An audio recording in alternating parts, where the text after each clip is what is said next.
Things have gone from bad to worse for German publisher Daedalic Entertainment over its most recent release, Capes, a tactics superhero game created by Spitfire Interactive. We are now seeing that their community manager, who calls himself a community strategist, is now banning people for not believing the narrative that he is spinning regarding Sweet Baby Inc.'s involvement with the game. Before we get to this, I'd like to ask you, please hit that subscribe button, hit that bell for notifications so you don't miss any of our future videos here at the Trent Report. Roll this up over at thatparkplace.com.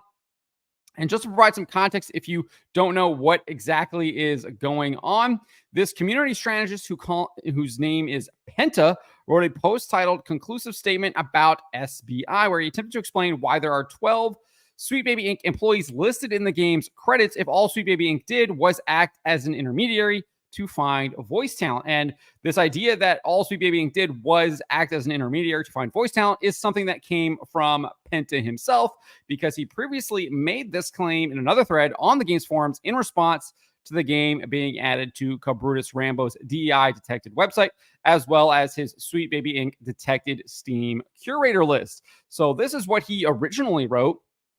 We already had 3 months and 14 pages of constructive discussion about DEI in the forum and delivered a gameplay update focusing on exactly what the player base wanted, leading to approximately 80% positive recent reviews. You don't have to take my word for it. You can actually read up on it yourselves. But we were already able to explain that Sweet Baby Inc. only worked briefly, mainly to bring the 4 to 5 people strong indie dev team in contact with fitting voice actors together with the devs 2+ years ago. And many first skeptical players were able to find out that there is no hidden agenda or something else we force down your throats or other concerns they had besides a well-rounded, diverse cast, obviously. He then concluded, so why don't we focus on the most important question that the OP was mentioning already? Is Capes fun? And this is exactly why I brought up the positive reactions towards our most recent update. We think you would enjoy it if you give it a chance. So obviously, this idea that he was getting 80% positive recent reviews, it came under scrutiny because you can see on Steam that that's not the case. I think it was something like 56% when I looked at it yesterday from 34 reviews. So it was clearly mixed, nowhere near the 80% that he was claiming. And this idea that all Sweet Baby Inc. did was connect the dev team with these voice actors just seems utterly ridiculous, given the fact that there were 12 people listed for Sweet Baby Inc. on the game's credits. So he decided to put out another post. As I said, what was it called? We've got to go back up here. It's called Conclusive Statement About SBI. And this is what he wrote in this post. He said, it is an industry norm that if you contact or contract a company, you credit the whole company, or at least that they tell you who they wanted listed in your credits. If we really would have wanted to hide something, we wouldn't have put Sweet Baby Inc. into the credits at all, nor would we have been already talking in the Steam forums about it during the last 3 months after release. He then indicated that Daedalic will no longer work with Sweet Baby Inc. moving forward. He says the devs collaborated with Sweet Baby Inc. in early 2022. We are aware of the statements being done by individuals connected to Sweet Baby Inc. in the years to come. But in 2022, there was no sign of that. It is likely that the decision would have been a different one in 2024. Obviously, we know that there were signs of this. We know Kim Belair's presentation at the Game Developers Conference took place in 2019. She made repeated comments in blogs as well as interviews in the ensuing years. Obviously, those weren't brought to widespread public attention until most recently at the end of 2023. And then I think even more recently, in March of 2024, end of February, beginning of March of 2024. So I'm fine with the explanation that he gives here about not realizing what Sweet Baby Inc. was, or who they actually were, and what their goals were, and what their agendas were, and what they really thought of gamers. So Penta goes on and says this. As a company bringing games to an international audience, we take the term inclusivity and equality literal. We don't condone hate towards any type of group. This includes among POC, LGBTQ+, and others, white male gamers as well. It is sad that we have to actually word it out. It should be a given. We are all gamers, no matter who we are. If a diverse cast of heroes makes you not want to play capes, that's your decision. But we are surely not the enemy. At least we don't see you as the one for making this decision. But at the moment, some, not all of you, are actively trying to harm a small indie dev studio to teach them a lesson that they never really needed to learn. So that is what he wrote here. You can see it here if you want to. I'll have the link in the description below. And multiple users were banned by Penta from the Capes Steam forum after questioning his narrative. And I think these people ask legitimate questions about what he is saying here. This one is from Lazy Joe Beard over here on X. He posted this on X. He says, I think he is lying to try and save the game. I believe Sweet Baby did change stuff and it stayed changed. Why hire more consultants than devs and have them on their payroll for a few years, then take nothing they said into account? It sounds like a lie. And so you can see here, he was indeed banned for this. If you want to, you can see this in the post on X. And it says here that he was banned from Capes Community Hub by a Capes developer. This means he is, quote, no longer able to post or comment in the Capes Community Hub or upload new content to this Community Hub. The ban is also permanent. So he was banned simply for not believing what Penta was saying. And I think there is a lot of reason to not believe this guy. They've got 12 people listed in the credits, and you're telling me that the only thing that they did was put them in contact with voice actors? I don't think so. I don't buy that. This idea that that is industry standard doesn't really fly with me. I think they did a lot more than just putting them in contact with voice actors. Absolutely no way. And then obviously he does indeed goes after the gamers, saying that they're trying to harm this indie dev by saying that they don't like woke ideology. That's also utterly ridiculous. They're the ones who have harmed themselves by putting woke ideology, by working with Sweet Baby Inc. They're the ones who made that choice. They're the ones who did that. So the fact that consumers are not putting up with that is not harming them. They're the ones who are trying to sell the product, and they're trying to sell that product with Sweet Baby Inc. involved, with woke ideology embedded in their game. And gamers are like, no, thanks. That is not gamers trying to harm them. No, it is not. They're the ones who have done that themselves through their choices. So as I said, it wasn't just this guy here, Lazy Joe Beard. We had a number of people. I went through this thread on Steam yesterday. There's probably like half a dozen or more that were banned. So this person here, Daryl, was banned as well. He posted this, just a heads up, everyone. Synthetic is a level 0 account. So he's talking about another person who is responding and is kind of being pro Daedalic Entertainment and Spitfire Interactive.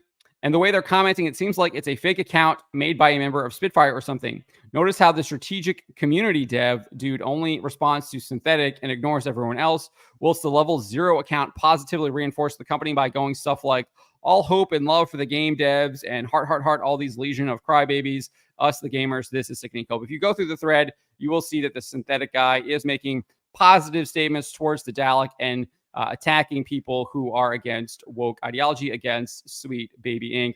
And Daryl was pointing that out. And if you do look at that thread, you will see that Penta is primarily replying to this. He doesn't really reply to anyone else unless he is informing them that they are going to be banned, which is exactly what he did here to Daryl, obviously responding to someone else who said, dude, I think you might need to just stop because you're only making it worse. Banning Daryl was uncalled for, and he explained why he was banning Daryl. This is not a moderation-free zone. If you break the rules, don't listen to warnings, and continue with the pre-warned behavior, we still have to do our job. Making up lies and creating conspiracy theories is not the way here. So what do we know about SJWs? They lie, they double down on their lies, and they project. So I think that this guy definitely is lying about Sweet Baby Inc.'s involvement in the game. I think he doubled down on it in another post on this most recent post here on Steam. And now he's projecting because I think he's the one who's actually making up lies and creating conspiracy theories when people are rightfully calling him out and being suspect about what he is saying. I definitely think that this idea that Sweet Baby Inc. only got them in touch with the voice actors is utterly ridiculous. Not buying that for a second. Here's another person that was banned as well. Izayash.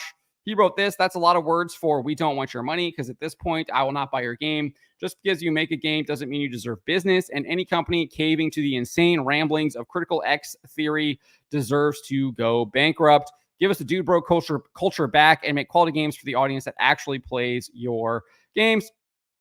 I obviously agree with his first statement there. I don't agree with the dude bro culture. I think that is a part of kind of that woke ideology, that liberal ideology that has infected so much of Western society. We need to reject that as well. But he was banned for this comment by Penta, and he responded saying, if you would have read the lot of words, you would have seen that this was not what was happening. If you won't take in the information I give you and you just believe whatever you want to believe, there's no reason in leaving this discussion open, except you literally said they were indeed putting in the woke ideology through their diverse cast, et cetera, in the game, even outside of Sweet Baby Inc. So he did read what you said, and he didn't like it, and now you're banning him and condescending towards him, and literally just turning people off from the game as well as from future Daedalic Entertainment published games. Because we have this person here, Quagimus Decimus. He says, "Yep, just got warned for a post. So much for professionalism. Where was that professionalism when they published Gollum? Whatever, Daedalic games are now forever blacklisted from purchase. Have a wonderful day, everyone." And you can see here, he was also banned. You can see right there, banned, Quagimus Decimus. And Penta replied. See, this guy's always just replying to the people that he was banning. He says, yes, since breaking the Steam guidelines like you did will still be moderated, just because I'm giving the Sweet Baby Inc. topic and the comments about it much more freedom than other community managers would do in this situation doesn't mean that this is a moderation-free area. You have dozens of examples in here how you can voice your opinion in a mannered way without personal attacks or actively trying to heat up the discussion. Again, I didn't really see any personal attacks in here, just kind of criticizing this guy for being unprofessional. Again, no personal attacks in this post whatsoever. Just basically saying he's not going to be buying anything from Daedalic based on Penta's behavior right here. So like I said, about half a dozen, probably even more now. Haven't gone back to look at it yet, but I'm sure he's been banning more people. Would not be surprised. The dude was clearly going unhinged. People were trying to tell him, yo, dude, what are you doing? Please stop it. You're making things worse. And that's exactly what he was doing. And he wasn't listening to it because at the end of the day, this guy is probably a woke cultist and he's trying to defend his ideology. And the best way he knows how to do that is to try and silence people. Unfortunately for him, what ends up happening is that sure, those people are silenced, but then they're also not purchasing your game, and he'll end up usually on the chopping block, getting fired if he even is an employee. So who even knows if he's actually employed by Daedalic? I would assume he is. He's calling himself a community strategist. Sounds like a paid title, but we already saw Daedalic did shut down their entire development team last year after the failure of Gollum, and they're only sticking to publishing. And so you would think that they would want to try and be successful when it comes to publishing their games. But hiring someone like this, clearly not selling titles, clearly leading people to boycott the entire company, as we saw here from Quagimus Decimus. And if you look at the actual player base numbers here, it's not looking good. This was yesterday, so not sure exactly what it is today, but only 12 people were playing when I wrote this. 24-hour peak was 21, and it only had a peak concurrent of 664. So the game is already kind of on its last life here, yet this guy continually attacking players that might be interested in the game. And again, only turning people off, putting Daedalic Entertainment on the blacklist. But that's kind of what I've got to say about this. Let me know what you guys make of this. Let me know in the comments below. Remember to always be charitable, especially to each other, but to always speak the truth.